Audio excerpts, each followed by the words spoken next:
Hello guys, welcome back to my new channel Devashish Bora. Here I will share with you the information and the knowledge which is required to get your first dream job in a cruise liner. So चलिए शुरू करते हैं.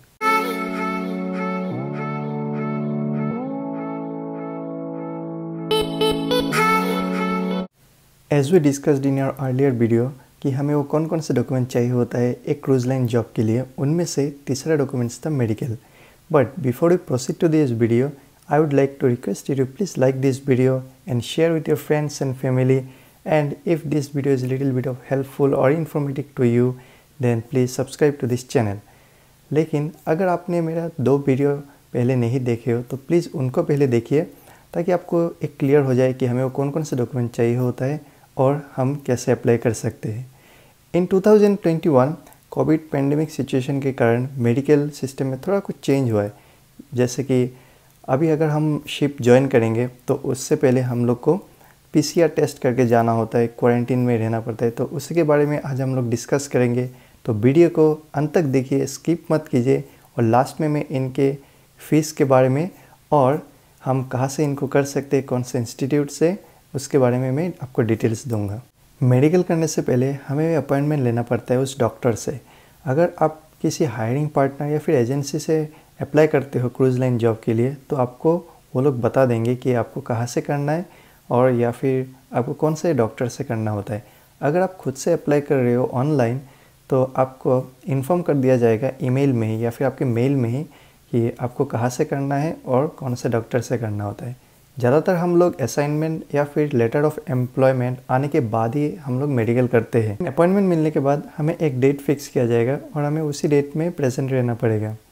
जब हम लोग entry करेंगे तब हमें एक फॉर्म दिया जाएगा और उस फॉर्म में हमें अपना पर्सनल डिटेल्स फिलअप करना पड़ेगा, जैसे कि INDoS number, passport number, phone number या फिर मेल आईडी.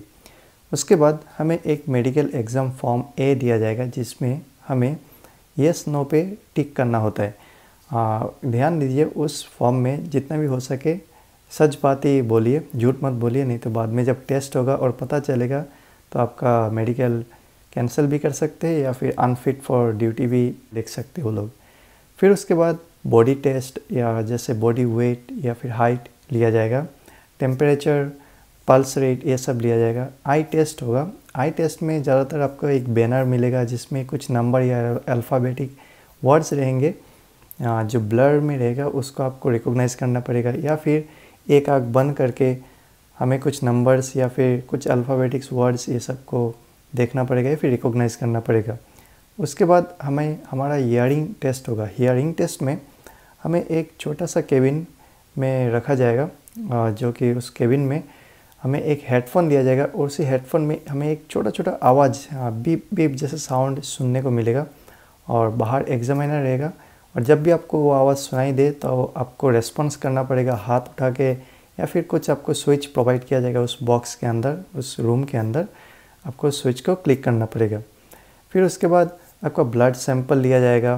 फिर आपका यूरिन सैंपल लिया जाएगा. यूरिन ज़्यादातर आपको मेडिकल करने से पहले आपको कंटेनर मिल जाएगा यूरिन के लिए, और स्टूल सैंपल भी लिया जाता है. तो उसमें थोड़ा थोड़ा ही दीजिए, ज़्यादा मत भरिए यूरिन और स्टूल में.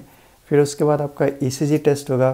फिर आपका चेस्ट का एक्सरे होगा. उसमें क्या होता है कि आपका शर्ट उतारेंगे या फिर टॉप जो भी है और फिर आपको एक मशीन में जाके खड़ा रहना पड़ेगा. तो उसमें आपका बस आपका चेस्ट का टेस्ट होता है. उसके बाद आपको, अगर आप पहली बार जा रहे हो तो आपको वैक्सीन लेना पड़ेगा.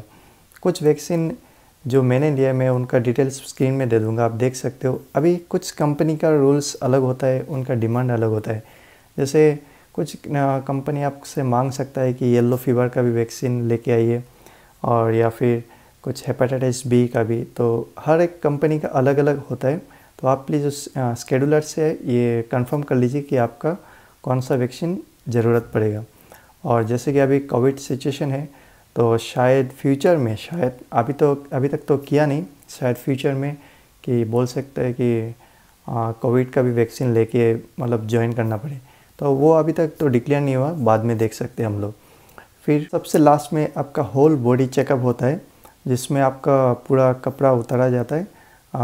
तो उसमें क्या होता है कि आपका चेक किया जाता है कि बहुत लोगों को पाइल्स का बीमारी रहता है, फिर बहुत लोगों को लाइक एब्डोमिनल वीक रहता है तो उसमें कुछ प्रॉब्लम, तो आपको खांसने के लिए बोल सकते हैं, आपको झुकने के लिए बोल सकते हैं, और तभी आपका फुल बॉडी चेकअप होता है। उसमें इतना डरने की बात नहीं है, शाइनेस तो करने की कोई ज़रूरत नहीं है, और एक्साइटमेंट भी होना इतना सही नहीं है, क्योंकि लेडीज़ को लेडीज़ ही डॉक्टर देखेंगे और जेंट्स को जेंट्स डॉक्टर ही देखेंगे। मेडिकल के एक रात से पहले अपने खान पान में थोड़ा ध्यान रखिएगा। अगर आप अल्कोहल यूज़ करते हो तो उस रात यूज़ ना ही कीजिए, तो आपके लिए बेहतर है।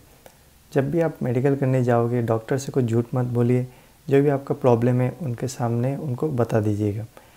फिर नए नए सीफेयर्स के मन में कुछ सवाल रहते हैं, जैसे कि अगर मैं स्पेक्स पहनता हूँ या फिर ग्लास यूज़ करता हूँ, या फिर अगर मेरा कोई एक्सीडेंट हुआ है पास्ट में तो क्या मैं ज्वाइन कर सकता हूँ।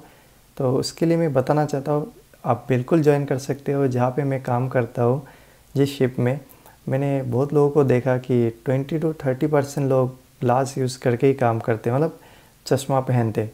तो अगर आपको कुछ ऐसा कोई बीमारी है जैसे डायबिटीज़ या फिर ब्लड प्रेशर हाई या लो, तो आप ये सब ठीक कर सकते हो पहले। तो उसके लिए आपको रेकमेंड करेंगे डॉक्टर कि आपको क्या मेडिकेशन लेना पड़े।